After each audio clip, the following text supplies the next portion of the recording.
Lenois back with you on the Green Mountain Mornings program on this Tuesday, April the 4th, 15 minutes past the 8 o'clock hour. Spending the remainder of today's program, however, talking local news with Mike Faher, reporter whose stories appear in VTDigger as well as the Brattleboro Reformer and the Commons. Good to have you here in the studio with us, Mike. Yeah, thanks for having me. And I wasn't sure when I didn't hear your email from you yesterday if you were going to make it in or if you were mad at me because the Red Sox beat the Pirates. Pirates fans are used to losing. It's what we do. It's just another day in Piratesville. I was like, is Mike going to not come in tomorrow just because the Red Sox beat the Pirates? It's one game out of 161. So, but you don't sound too upbeat about your team's prospects. I've been Pirates fans in seasons where it's over by tax deadline day. So you got a tough division with the Cubs and the Cardinals and all those teams, indeed. But good luck to you for the season, indeed, at Western Pennsylvania. Boy, over there. Now in Vermont and covering a lot of stories happening here locally, and none bigger really than Vermont Yankee and the sale from Entergy to North Star Group. And we're finally, weather permitting and looking at the weather forecast, going to have a public hearing on this coming up on Thursday after it was delayed from the last month with the snow that came down.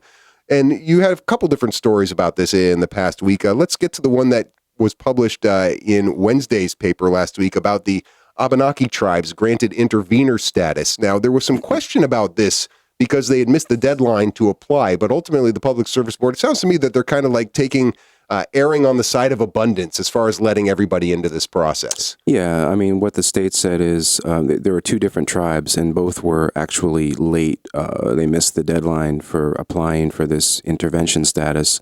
But the state said, it's early in the process, and we don't think this is going to slow things down. And it's, I think they err on the side, as you say, of allowing people to participate in this process. No reason to penalize them in a situation like this. And I know both North Star and Entergy objected to the tribes being granted this status, right? Well, it was interesting. They objected to one of the tribes, the second tribe, the one that's actually out of the area. It's based up in northern Vermont.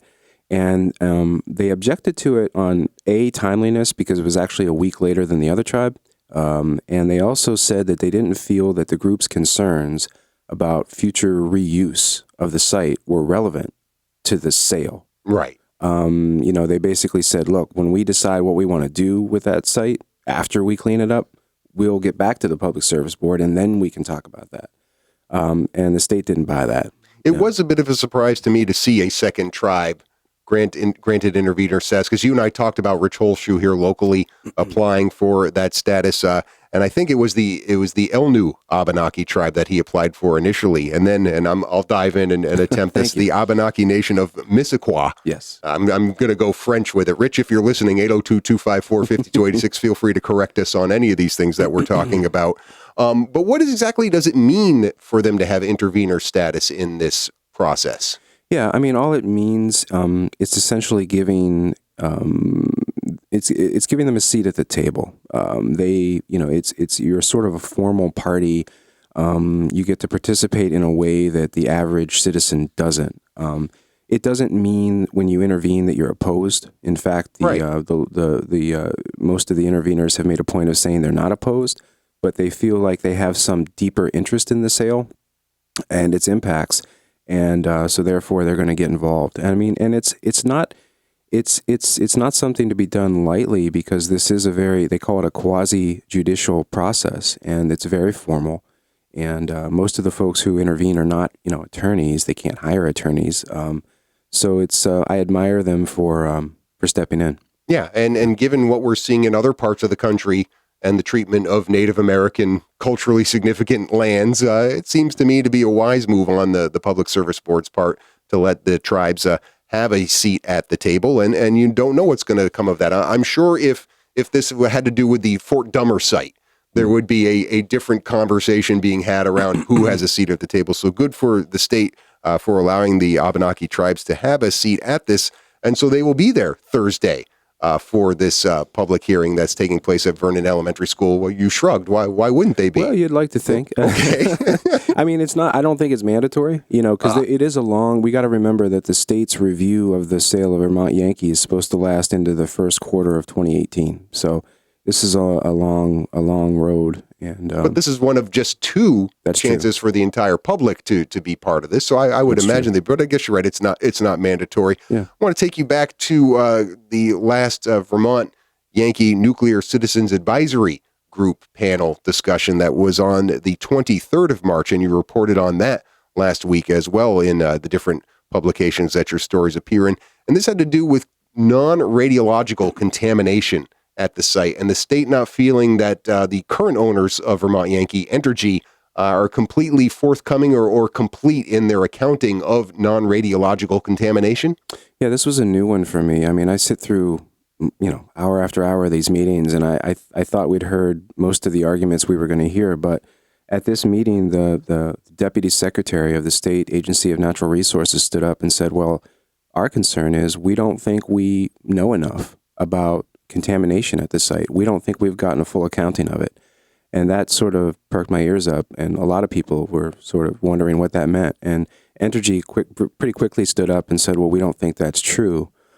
So there ensued one of the classic state Entergy back and forths after that. Yeah. The players involved here are Peter Walk, who's the Deputy Secretary, and then Joe Lynch of Entergy. Now, you say in the story, Entergy has submitted a 60-page report about non-radiological contamination. What's missing from that report from A&R's perspective? Well, I went back and looked at it. That report, they did it in 2014, and it was sort of unprecedented, this site assessment, and very detailed. But what it relied on was records they had at the site of, spills and leaks and, work that they did. They interviewed workers, it was very thorough. What they didn't do was sort of dig up the soil to see, okay, so what is the quantity of oils or whatever in that soil? They didn't crawl under buildings and look for this stuff. And what Entergy is saying is, look, we've done what we feel is the most thorough accounting of what we think is there in terms of non-radiological contaminants. And once we start decommissioning, then we'll really know. And the state says, well, that's too late, because and the state's main argument is North Star, the company that wants to buy the plant, how do we know that they're equipped to do the job if we don't know exactly what they're facing? Well, and to your point that you hadn't heard about this issue, and you're somebody who attends, if not all of these, a fair number of these conversations, it doesn't sound to me like the state, the Agency of Natural Resources, has really been pressing Entergy to complete this report up until this last meeting. Is that fair to say? Is this something they've been saying since 2014? Hey, we need more guidance. We need more details on this. I think there are conversations that happen that we don't necessarily hear. Okay. I also think that when I did look back, when Entergy did their site assessment in 2014, the state did submit a long list of questions that they thought Entergy needed to answer. And I think these concerns we're hearing now are based on that same list of questions that were never answered. Now, there's no way they can complete this report before the ruling from the Public Service Board, right? I mean, the timing of this is kind of not going to be something that is going to hold up the sale. Did North Star seem concerned by this snag in it? I mean, or do they seem concerned that they don't have all the information they need? Because ultimately, what Scott State of North Star said at this meeting was, if we have to clean this up, we're going to foot the bill for it. Yeah. Well, the interesting thing, I mean, North Star has spoken to this in the past. They weren't at this meeting per se. He has talked about the issue in the past. What'll be interesting to me is within the state's review of the sale, there's this discovery process, the back and forth. And the state is now asking questions about this very issue, and Entergy and North Star are required to answer, I think, sometime this month. And so we might know more about what their stance is then. So Thursday, we have the first public hearing at Vernon Elementary School. Expectations, predictions, what do you think, how do you think that tenor of that meeting is going to be? I don't know that we're going to hear a lot we haven't heard. I know that there are folks who very seriously question North Star and whether they can do this job. I think we're going to hear more of that from people like the Citizens Awareness Network and maybe New England Coalition. But we'll see. Yeah, we will. And Mike Faher will be reporting on it. Always appreciate that. You'll find his writing on VTDigger.org as well as in the pages of the Reformer and the Commons. We'll continue our conversation with Mike when we come back after the bottom of the hour news break here on Green Mountain Mornings. 37 degrees outside at 22 minutes before the 9 o'clock hour. Green Mountain Mornings continuing now. Your host, Chris Lenois, along with Mike Faher, staff reporter for VTDigger. Stories also appear in the Reformer and the Commons, and covering a lot of different stories all across Windham County and beyond Windham County, but we'll get to that another day here. But I want to stick with some of the stories that Mike has been covering. We were talking about the Vermont Yankee story here in advance of the public hearing Thursday at Vernon Elementary, but coming back to a story up in the Bellows Falls area, Mike, with Sonnax Industries, the auto parts manufacturer, coming under scrutiny from the U.S. Department of Labor recently regarding their employee ownership program here, and looking like the owners of Sonnax, it kind of, well, I don't know. I mean, they basically sold the stock to themselves for a higher price. What was the number here? I'm looking for it. It was $48.8 million, and then reissued shares to the employees for this program for $10 million. When there's that big of a discrepancy, it stands to reason that it's going to get the attention of the federal government when you're talking about the Employee Retirement Income Security Act, which we'll call ERISA from here on going forward. Otherwise, we'll run out of time. Yeah. But you had last reported on this when the suit was filed by the Department of Labor. Now we have the response from Sonnax. And so tell us what their response consisted of, or lacked, I guess is maybe a better word. Their response was, no, we didn't. So the defendants in this suit, Sonnax, two of its administrators, and also a financial company that they hired to sort of engineer this sale or represent the employees, I should say. They all basically said, no, the government has no claim, and in fact argued that there had been no financial losses suffered by the employees when the employees bought the company in 2011. Well, I guess when you say there are no losses or damages, and that's a quote from their response here that you put in the article, isn't that kind of missing the point of what the Department of Labor is accusing them of? They're not accusing them of necessarily causing economic damage or losses to the employees. They're talking about the unearned financial gain by the owners by saying our stock is worth close to $50 million. And then, it's the overinflation of the value that is and I'll just use this word here, is the alleged crime. Right. Not that they've ripped off somebody. Well, I guess you could see it depends on your definition of loss. If maybe the contention here, and I'll say that I've been unclear from the start as to the government has not said exactly what size of loss, how much the employees actually overpaid. Like, we know those two numbers you mentioned, but I don't know what the idea is. What was the fair number? Right. They haven't come back and said it should be closer to $25 million. They've said that the employees overpaid by millions. Right. And in that respect, then I guess you could argue because the employees were buying the stock, that if they overpaid, therefore there was a loss for them.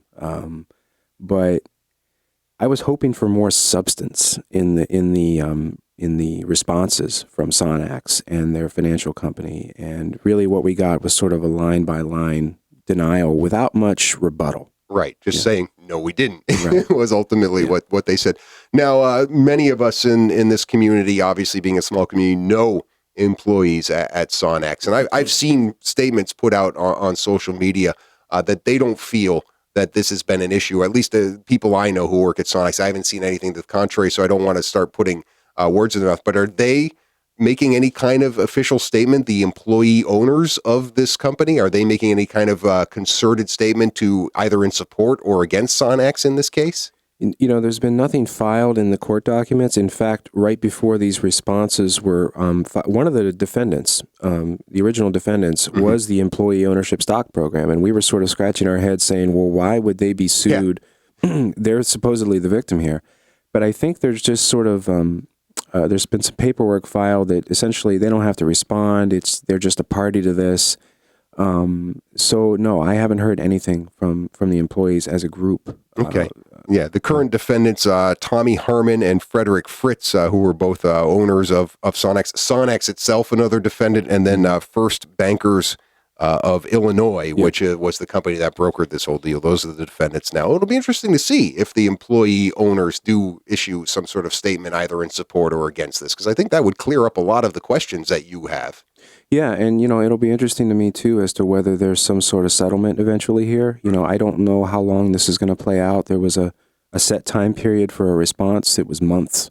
So this could go on for a while without any more information. All right. Well, and when you get information, I'm sure we'll see it in the pages of the publications you're working on. I mean, we're talking about a big company for this area when you're talking about Sonnax Industries up in the Bellows Falls area. Another big company in this area is Mount Snow. And you have a story in today's Brattleboro Reformer about them being granted. Well, I guess they requested this extension on their Westlake project from the Vermont Natural Resources Board? Yeah, this is their big $30 million snowmaking project, 120 million gallons. It's gonna increase their snowmaking capacity by 6 times.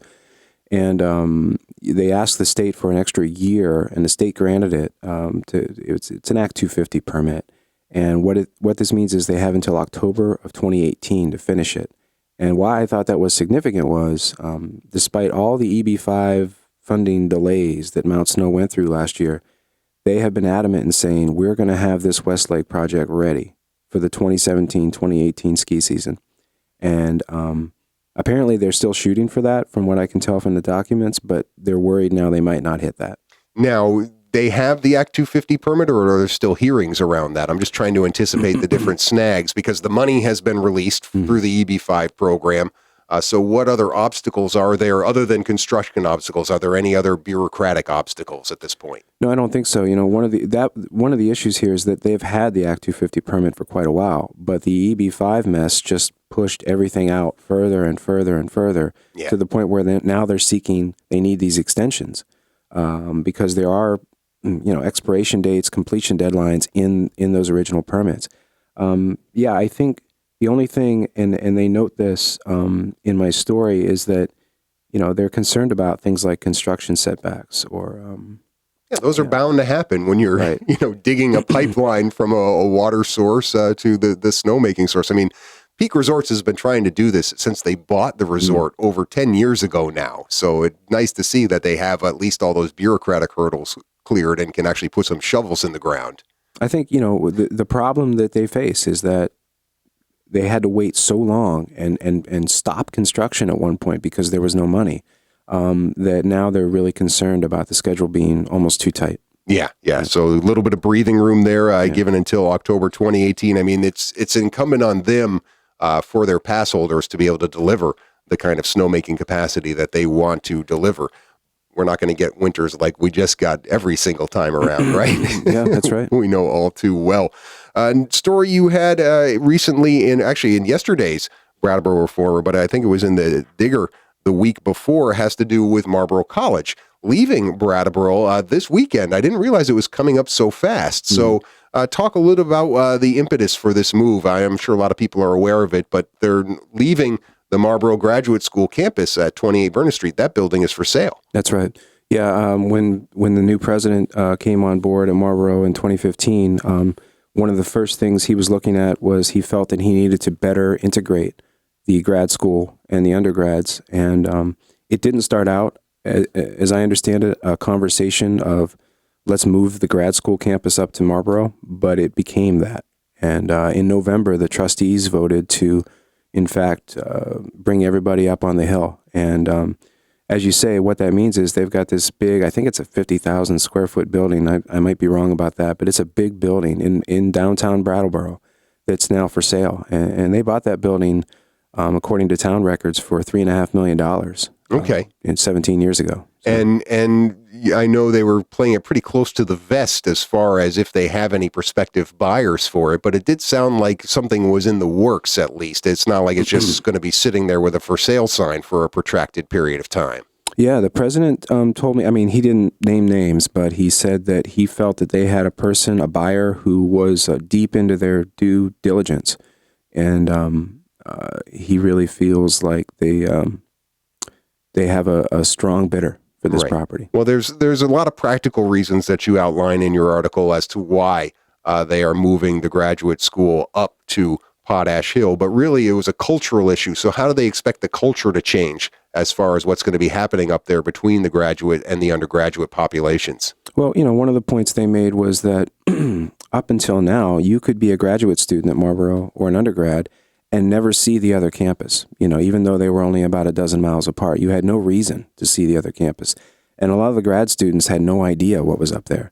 And what they're hoping is that this sort of organically fosters more interaction, and maybe in a more structured way, the grad students could teach a class, the undergrads could take a graduate class in a way that is a lot more easy to do it now. Yeah. That everybody's in the same place. Well, with the graduate population coming not from a long distance away, although some have in the past, but traveling to this community, I wonder how different it is going to be. I mean, Kate Jellema talks about how having more of a retreat-like mentality of going up on the hill in this more rustic campus versus it's a relatively modern building, the one downtown, how that's going to change the feel of these programs. But I guess we'll find out this weekend, right? The first group happening this weekend. Yeah. Question is, do you like the rustic or do you loathe the drive up Route 9? Yeah, right. Well, and again, it's only monthly, so hopefully they'll be able to circumvent some of the weather problems of going up on to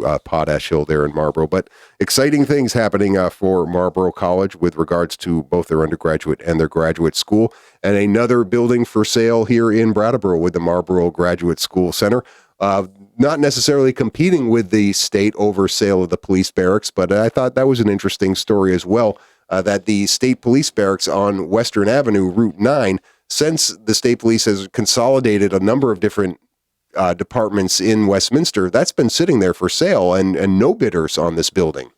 Yeah, it's not exactly an opulent, spacious property, but I thought it was interesting, how often do you see a state police barracks for sale? So I thought I'd write a little bit about it. And, the location, sort of at that western gateway to town on Route 9, across from the Chelsea Royal Diner is not a bad location commercially. No, commercial. I mean, it's a commercial building. Yeah. It's right there. It's got parking. And it basically is an office space. I mean, even though you've walked through it many times, is there anything for you that says, well, it could only be used in that same kind of state police sort of role? I mean, it seems like it's pretty versatile. Yeah. It's a pretty basic office building. The assessor that the state hired in a few years ago said that, they thought an office building was the highest and best use.